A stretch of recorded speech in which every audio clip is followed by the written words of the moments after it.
A recent study found that a ketogenic diet caused pre-diabetes in mice, and a lot of nutrition outlets are questioning whether keto causes diabetes in humans. It doesn't. Problem is, mice evolved to eat almost exclusively carbohydrate-rich grains and are a notoriously bad way to study high-fat diets. A lot of human studies have found that ketosis is great for diabetes, to the point where diabetics can get off their medication entirely. However, long-term keto may not be a good idea because it can compromise your metabolic flexibility. Studies show that long-term ketosis can cause reversible insulin resistance. Cyclical ketosis, where you load up on carbs once a week, is the best way to feel great all the time and become resilient and metabolically flexible. There's a rumor going around that a keto diet causes diabetes. Part of it is thanks to this study, which found that mice fed a ketogenic diet developed insulin resistance, a precursor to diabetes, and couldn't tolerate reintroducing carbs into their diet. A few prominent health and nutrition news outlets have used the study as evidence that keto may cause diabetes, and say you're better off avoiding the high-fat, low-carb diet. 1-2.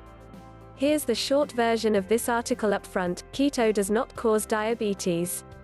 In fact, several human studies have found that keto reverses diabetes to the point where diabetics can stop taking insulin. More on that below. 3, 4, 5. That said, long-term ketosis without any carbs does contribute to insulin resistance, and it's not the best way to boost your performance. That's why Bulletproof promotes a cyclical ketogenic diet that puts you in and out of ketosis, with 1 day a week of low glycemic, non-junk carb loading. At the end of this article, you'll learn exactly how you can balance ketosis and carbs to maximize your metabolic flexibility.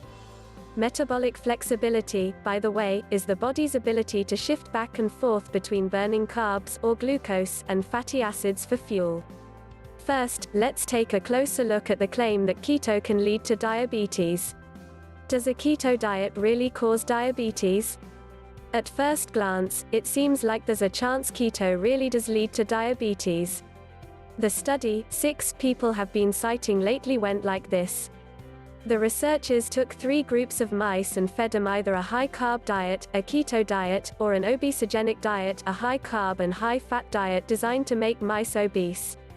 The low-fat mice did just fine, but both the keto and obesogenic mice developed glucose intolerance, an inability to process carbs well, after just 3 days on their new diets. The keto mice also developed insulin resistance in their livers. Insulin resistance is the first step toward diabetes. Relying on this data from mice, it doesn't look good for keto. And it's not just this study, either. Several other studies have found that keto leaves rodents unable to process carbs, 7, leads to insulin resistance, 8, and, more long-term, causes non-alcoholic fatty liver disease, which is when your liver accumulates lots of fat and begins to shut down. 9, 10, triglycerides and inflammation go way up too. 11. But before you give up your bulletproof coffee and sink your teeth into a bagel, let's talk about something all these studies have in common: they're in rodents. And rodents are very different from people.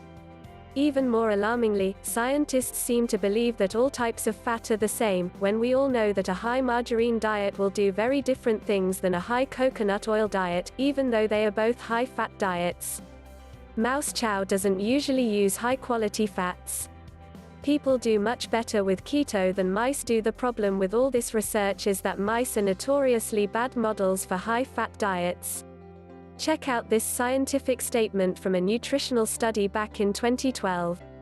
As a model of human obesity and insulin resistance, mice suffer from the severe, if underemphasized, limitation that high-fat diets do not generally cause these conditions in humans, unless high carbohydrate is also present.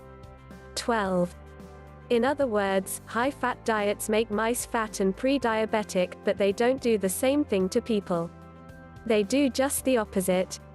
Keto decreases glucose intolerance and stabilizes insulin so well that a lot of diabetics can get off their medication entirely after switching to a keto diet. 13, 14, 15, 16, 17, 18, 19, keto functionally cures their diabetes. Keto decreases inflammation and improves brain function, so much so that Alzheimer's patients who switch to a keto diet actually begin to recover their brain function, which up until now was unheard of. 20, 21, 22, 23, 24, so there's that.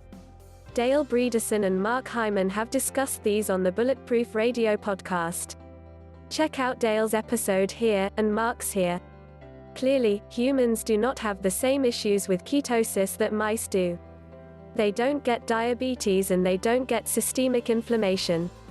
But if you do keto long-term, you may compromise your metabolic flexibility by raising your insulin resistance.